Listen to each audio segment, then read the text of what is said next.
Okay, hey YouTube. So I've been accused of making boring ass videos, and so I'd like to make this one a little bit less boring, um, to make the critics feel a little bit better about themselves for me wasting less of their time. Anyway, so I want to talk about transition, but not in the typical, breast implants, hair removal, facial surgeries type of sense. I want to talk about other life transitions.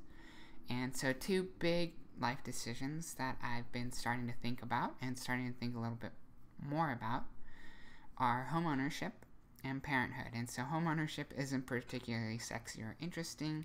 It's really, if I want to set roots in Dallas, it makes sense to buy,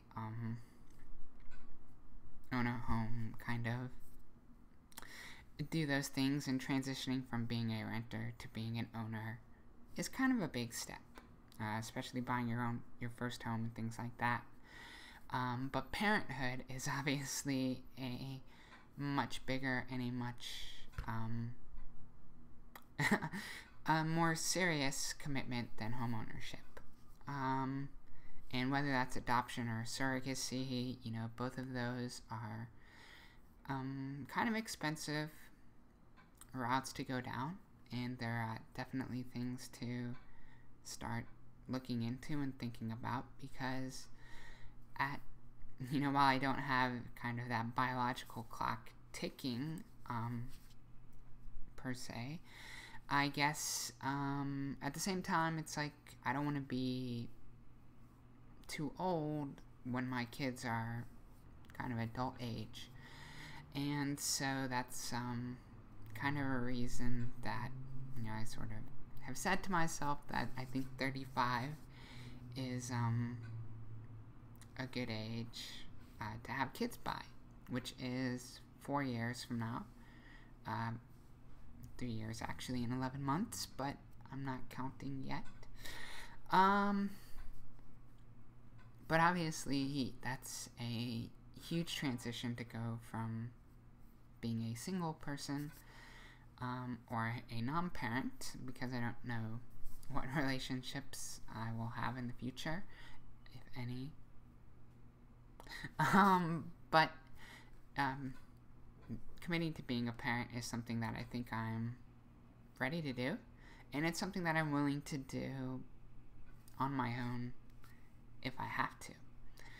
But, like a down payment on a house, or surrogacy or adoption, like any of those things is going to be tens of thousands of dollars. And so when I think about, those types of kind of things to plan for in the future, it puts something like facial feminization surgery in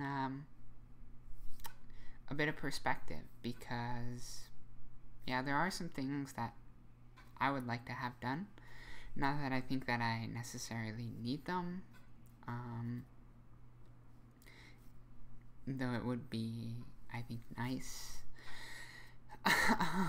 But at the end of the day, I think I want that a whole lot less than I want a home, which I want less, I think, than I ultimately want a kid. And so those are kind of the things that I'm thinking about now. Kind of how to transition my life from sort of this post-college, post-grad school, now I guess you could say post-transition, and moving on to the next phase of adulthood, I guess.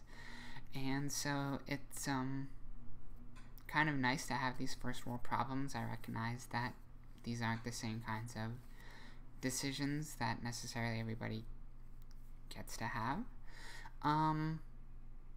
But it's also nice to be moving past some of the regular kind of transition milestones that are further and further in the past, and now I get to be kind of an ordinary adult, to the extent that any of us are ordinary. Yeah.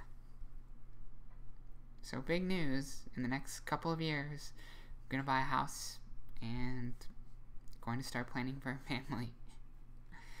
Not that I think these are surprises, I think these are expectations, but it's nice to be able to do it as a trans person.